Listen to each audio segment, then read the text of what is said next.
Hai semuanya, perkenalkan nama saya Mina Nuniari, mahasiswa Institut Agama Kristen Negeri Ambon, Fakultas Ilmu Sosial Keagamaan, Prodi Teologi. Saya akan menjelaskan materi yang sudah saya rangkum mengenai hukum tertulis dalam Indonesia. Ini dia videonya. Yang pertama ini membahas perubahan dalam peraturan hukum di Indonesia seiring dengan sejarahnya. Ini membahas tentang bagaimana KUHP mengatur penyelidikan, penyidikan, dan penuntutan tindak pidana.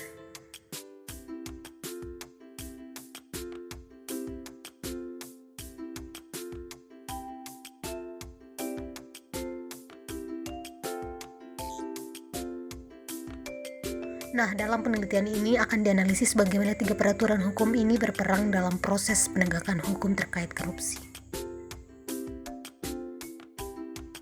Kemudian ini lebih ke menganalisis bagaimana dan prosedur hukum yang berkaitan dengan penanganan tindak pidana korupsi.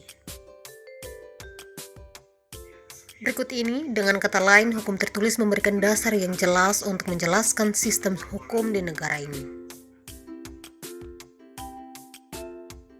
Kita akan sama-sama melihat penjelasan lebih lanjut mengenai hukum tertulis dalam Indonesia.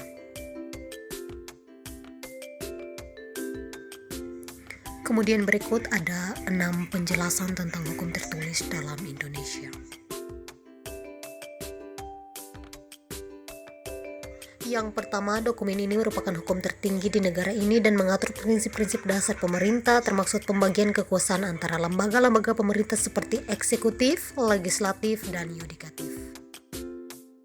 Berikut yang kedua, diperlukan kode-kode berisi ketentuan-ketentuan hukum yang diharapkan diikuti oleh masyarakat dan digunakan oleh pihak penegak hukum dalam menangani perkara-perkara hukum. Berikut yang ketiga, peraturan ini diterbitkan dalam bentuk peraturan pemerintah atau PP dan peraturan presiden atau Perpres. Yang keempat, adapun Perda. Perda digunakan untuk mengatur masalah-masalah lokal yang tidak tertutupi oleh undang-undang nasional. Yang kelima, ada penegakan hukum. Penegakan hukum adalah proses pelaksanaan hukum tertulis. Yang terakhir, ada perlindungan hak asasi manusia. Hukum tertulis juga mencakup berbagai peraturan dan amanat yang melindungi hak asasi manusia.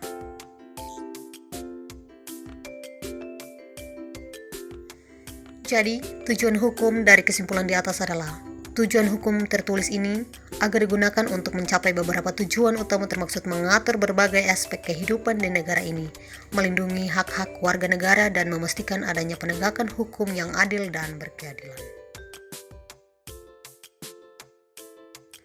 Dengan demikian, sistem hukum tertulis Indonesia adalah landasan penting dalam mengelola dan memastikan bahwa hak-hak warga negara dihormati sambil mempertahankan ketertiban dan keadilan masyarakat.